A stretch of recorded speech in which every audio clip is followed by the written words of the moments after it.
Well, hello YouTube. Selamat datang lagi di channel gua Raihan Ray on Midnight Shift. And ya, kemarin kita udah ngebahas tentang perselingkuhan duniawi. Dan sekarang kita bakal ngebahas tentang kenapa ada orang yang selalu merasa menjadi korban di tongkrongan. Kita bakal bahas. Jadi buat kalian semua yang baru datang, yang baru join, yang baru tahu channel gue, kalian bisa langsung lihat aja ke kolom channel gue. Di sana ada banyak banget konten tentang tongkrongan. So, Midnight Shift adalah tempat kalian curhat, tempat kalian ngobrol, tempat kalian diskusi, tempat kalian bertukar pikiran dan banyak lagi. So, this is Midnight Shift. Wow, oke. Ini agak keluar dari tema hubungan sebetulnya. Dan ini bisa ada di hubungan juga. Kenapa sih orang selalu merasa menjadi korban? Kenapa ada orang seperti itu yang selalu merasa dirinya menjadi korban? Mau di hubungan ataupun di tongkrongan. Nah, itu adalah ciri-ciri orang yang playing victim. Yang orang itu mungkin dulunya pernah punya trauma, yang pernah punya masalah dalam hidup mungkin, atau apapun itu.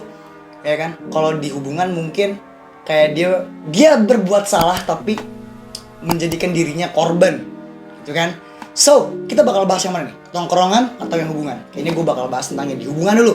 Karena hubungan adalah tempat dimana kalian selalu curhat tentang hubungan. So, ya, ini dari temen kita.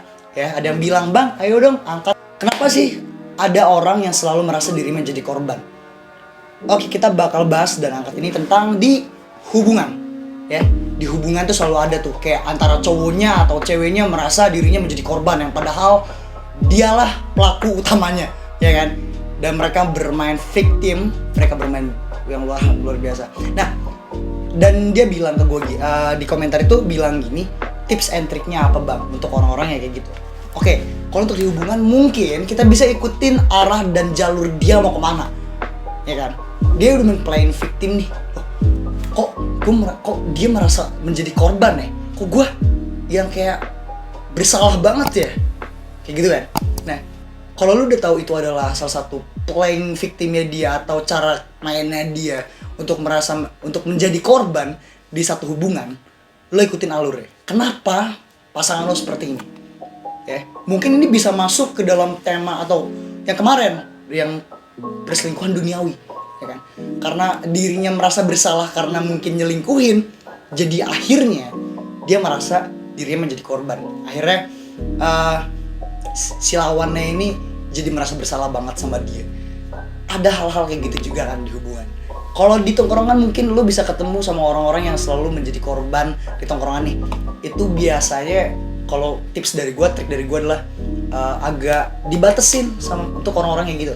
Jadi lo komunikasinya agak sedikit-sedikit aja lah gitu. Jadi jangan terlalu banyak banget ngobrol sama dia gitu kan. Karena kalau misalnya lo ngobrol sama dia, lo akan selalu merasa bersalah dan dia selalu merasa menjadi korban bahan lo atau bahannya dia. Itu gue nggak ngerti lagi.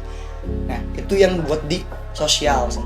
Tapi kalau buat di hubungan, mungkin ini ada masalahnya mungkin dia nyelingkuhin, atau biasa sih nyelingkuhin, ataupun dia malah main-main apa nggak jelas gitu ya untuk di hubungan, dan dia pengen menjadi seorang player mungkin gitu ya.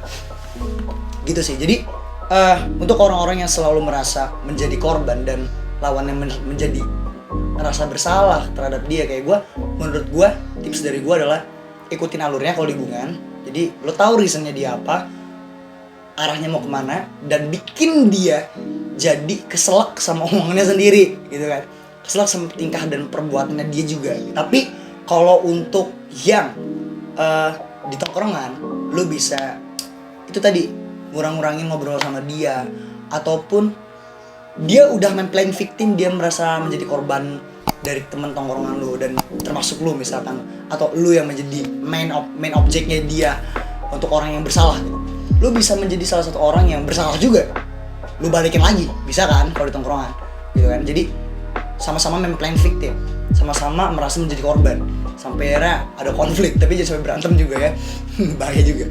Jadi tips dari gue kalau misalnya di tongkrongan ya mungkin itu kurang-kurangin komunikasi sama orang-orang yang kayak gitu. Kalau lu udah tahu cirinya, dia selalu main playing victim, selalu merasa menjadi selalu merasa menjadi korban dia atau bagaimana, udah kayaknya cukup stop aja, temenan biasa aja, temen cuma chat, komunikasi juga sebatas komunikasi yang penting-penting aja gitu ya. Kalaupun kalau di hubungan lo ikutin alurnya, lo cari tahu kenapa dia seperti itu, dan orang-orang yang kayak gitu bakal jatuh ke lubang dia sendiri gitu.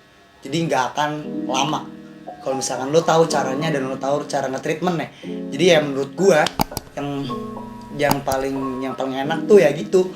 Jadi kalau di hubungan ya ikutin, kalau yang ikutin aja dia mau kemana. Tapi kalau di tongkrongan lo bisa play victim juga, atau batas-batasin aja orang-orangnya kayak gitu. Gitu sih Ben.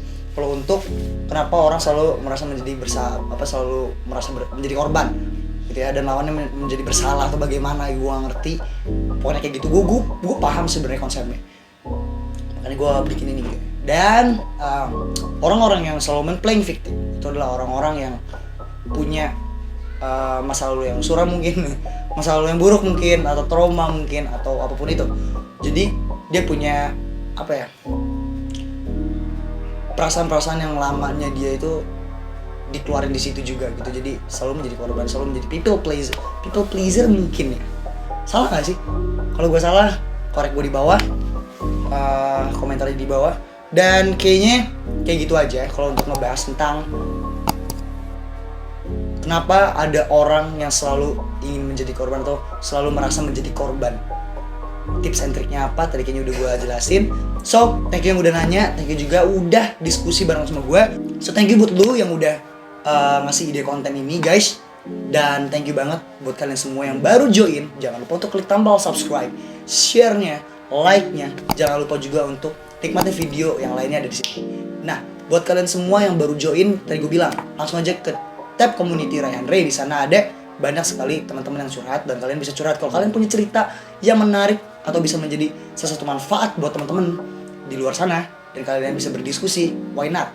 Langsung aja drop comment below, or langsung go to page community of Rayhan Ray. Gue tunggu di sana, kita ngobrol dan berdiskusi bareng sama gue. Dan kayaknya gitu aja untuk video kali ini. Kita ketemu di video berikutnya. Gue Rayhan pamit kayak biasa. See ya and bye.